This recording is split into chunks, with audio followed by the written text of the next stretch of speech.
ఈరోజు IT minister గారు గుడివాడ అమర్నాథ్ గారు చాలా ఆరోపణలు చేస్తున్నారు. లోకేష్ తన స్థాయికి మించి మాట్లాడుతూ ఉన్నాడు. ఈ రోజున ఎక్కడికి వెళ్ళినా సరే అబద్ధాలు ప్రచారం చేయడానికి దిట్ట అని చెప్పి తన సోషల్ మీడియాని డబ్బులు ఇచ్చి మరీ వాడుకుంటున్నాడు అని చెప్పి ఇన్ని ఆరోపణలు చేస్తున్నారు. అబద్ధ ప్రచారాలు చేయడానికి ఏం చెప్తారు? అసలు గుడివాడ అమర్నాథ్ చరిత్ర ఏంటి, లోకేష్ బాబు చరిత్ర ఏంటండి? లోకేష్ బాబు గారు తన స్థాయికి మించి మాట్లాడుతున్నారని గుడివాడ అమర్నాథ్ గారు చెప్తే అది అసలు గుడివాడ అమర్నాథ్ గారి స్థాయి ఏంటో ముందు ఆయన తెలుసుకోమనండి.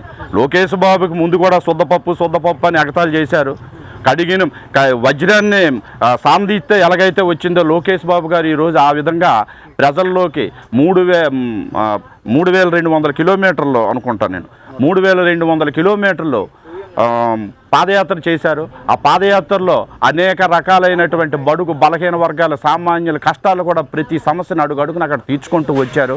ఆయన ఎక్కడికో వెళ్ళిపోయారు, నాయకుడు స్థాయికి వెళ్ళిపోయారు. లోకేష్ బాబు స్థాయి ఆయన చాలదు అనే గుడివాడ అమర్నాథ్ గారి కొడాల నాని లాంటి అంటుంటే స్థాయికి చాలని మాటలు వాళ్ళ అంతరాత్మను పరిశీలించుకోవాలి. ఒకసారి స్థాయిల గురించి మాట్లాడొద్దు. వాళ్ళు స్థాయిల గురించి మాట్లాడే హక్కు అర్హత ఒక నియంత పాలనలో వాళ్ళు ప్రభుత్వంలో వాళ్ళు ఉండేటప్పుడు ఆ మాటలు అనకూడదు. వాళ్ళు అది జనాలు మరికొద్దిగా వాళ్ళ దిగదారు స్థానానికి నాంది పలుకుతుంది.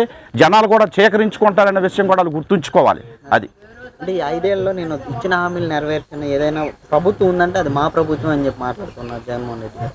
ఈ రోజున 99% పూర్తి చేసిన హామీలు పేదవాడు బాగున్నాడు అని చెప్పి అంటున్నారు కదా, ఏం చెప్తారు? మా ప్రభుత్వం అని ఎప్పటి వరకు చెప్పాడండి? ప్రతి 5 సంవత్సరాలకు ఒకసారి ఈ ప్రజాస్వామ్యంలో ఎలక్షన్ జరుగుతుంది. 4 సంవత్సరాలు 10 నెలలు వచ్చింది. 4 సంవత్సరాలు 10 నెలలు మా ప్రభుత్వం మేము ఇచ్చిన పథకాలు అని చెప్పిస్తే సరిపోతుందా?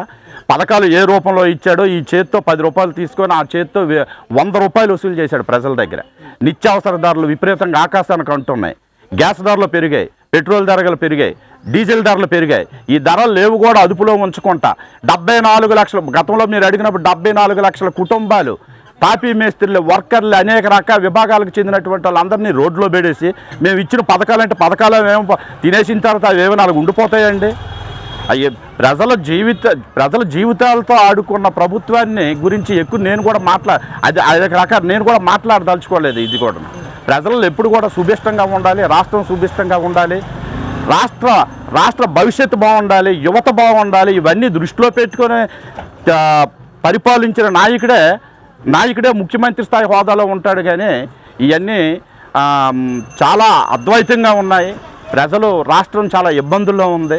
రాష్ట్రం చాలా యువత కానీ, తాపీ వర్కర్లు కానీ, పేద బడుగు బలహీన వర్గాలు అందరూ కూడా హైయెస్ట్ నుంచి అన్ని కరెంటు బిల్లులు పెరిగాయి. మొత్తం ఒకటి కాదండి, చెప్పుకోవడానికి ఒక రోజు కూడా సరిపోదు. అది ఆయన చెప్పినా అది చల్లదనే నేను అంటున్నాను. సార్, అంటే ఈరోజు చంద్రబాబు నాయుడు గారు చెప్పిన స్క్రిప్టే చదువుతుంది షర్మిల గారు ఆంధ్ర రాష్ట్రంలోకి వచ్చి అని చెప్పి వైసీపీ చేస్తున్న ఆరోపణలు. ఈరోజు ఏం చేసినా సరే ఆయన అడుగుజాడల్లో నడుస్తుంది. జగన్మోహన్ రెడ్డి కుటుంబాన్ని విడదీసిన మూర్ఖుడు చంద్రబాబు నాయుడు అని చెప్పి ఇన్ని ఆరోపణలు చేస్తున్నారు. ఏం చెప్తారు అసలు? ఏమండి, చంద్రబాబు నాయుడు గారు ఇచ్చిన స్క్రిప్ట్ చదివినంత పిచ్చిదే కాదండి షర్మిల గారు.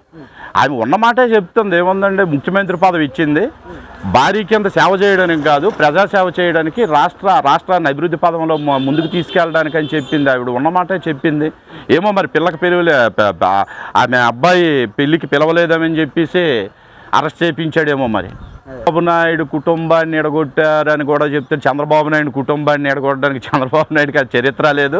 కుటుంబాన్ని ఎడగొడితే కుటుంబం ఇప్పుడు నేనున్నాను, మా కుటుంబం ఉంది, ఎవరైనా ఎడగొట్టితే ఇడిపోతామా? మా అన్నదమ్ముల సుఖాలు, మా అక్క చెల్లెల సుఖాలు, మా అక్క చెల్లెలు రక్త సంబంధం అనేది మేము మానుకుంటామా?